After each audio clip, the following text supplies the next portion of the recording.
भगवान श्री कृष्ण को नमस्कार करते हुए आप सभी का अनंत अकेडमी ऑफ मैथमेटिक्स में स्वागत है। एपिसोड 14 मैं Yogeshwar Dayal integral equation and calculus of variation आपकी जो बुक है उसमें ये एक इम्पोर्टेंट लेमा है। ये 3 लेमा है जिसमें से तीनों ही बहुत इंपॉर्टेंट है। फर्स्ट ये है कि if alpha X is continuous in A B and if A to B alpha X H X D X is equal to 0। तो 2 कंडीशन हमें गिवन है। एक तो एल्फा एक्स कॉन्टिन्यूस है इस इंटरवल में, और आपके पास जो ये इंटीग्रेशन है under the limit A to B alpha X H X D X is equal to 0, integration भी 0 है फॉर ऑल एच एक्स कोई भी ले हैं in class A to B, ठीक है, such that H A equal to H B equal to 0। यानी कि एक ऐसा एच एक्स लेना पड़ेगा जो इसमें डिफाइन हो और ए डालने पर और बी डालने पे बाउंड्री वैल्यू जो डालेंगे हम तो वो 0 के इक्वल हो जाए। तो हम ऐसा एच एक्स हम खुद की तरफ से डिफाइन कर सकते हैं। तब हमें वेरीफाई करके दिखाना पड़ेगा कि जो एल्फा एक्स है वो इक्वल टू 0 है for all X belongs to A to B. अब देखिए किस तरह से है ये प्रूफ।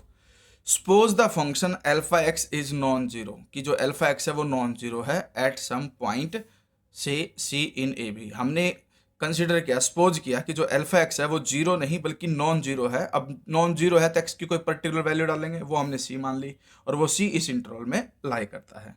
तो विदाउट लॉस ऑफ जनरलिटी, यानी कि इसका मतलब है कि एल्फा एक्स जो फंक्शन है अगर वो नॉन जीरो है तो या तो पॉजिटिव हो गया नेगेटिव, तो हम जनरली पॉजिटिव मान लेते हैं पहले। तो भाई एल्फा सी जो है वो ग्रेटर देन 0 है। Then there exist some interval x1 x2 around C and content in A B. यानी कि ये हम इस तरह से लेंगे कि भाई आपके पास मान लो ये ए है, ये बी है, बीच में कोई पॉइंट सी आ गया, इसके अराउंड एक पॉइंट x1 ले लिया और एक x2 ले लिया।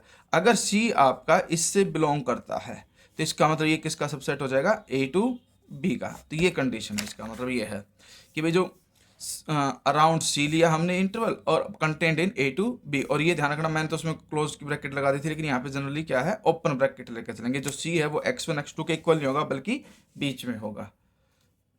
सच that alpha X is greater than 0, और इस इंटरवल में भी आपका क्या है, एल्फा पॉजिटिव है for all X in x1 to x2। अब हम एक फंक्शन h डिफाइन करेंगे A B to R as, किस तरह से डिफाइन करेंगे, एच एक्स। अब 2 पॉइंट है, एक x1 एक x2, तो x में से तो x1 माइनस करो और x2 में से x को माइनस करो, क्योंकि जो हमने पॉइंट लिया था उसमें ये था कि जो x है वो बिलोंग करके लेके चलते हैं भाई x1 x2 के बीच में लाई करेगा। यहाँ पे लिखा भी हुआ है कि x belongs to x1 to x2।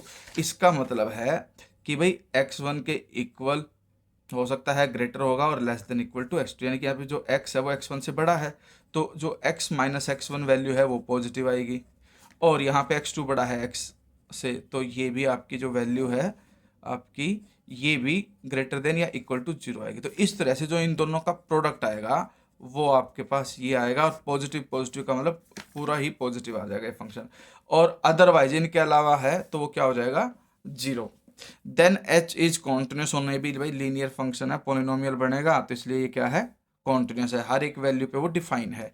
So H X belongs to class A to B. अब देखो यहाँ पर आपका जो फंक्शन है वो आपका कॉन्टिन्यूस भी हो गया और डिफाइन भी है, तो H X belongs to class A to B define करेगा। अब हम चलेंगे A to B alpha X H X T X is equal to x1 से x2 लिखा, एल्फा एक्स लिखा, यहाँ पर एच एक्स की वैल्यू पुट कर दी।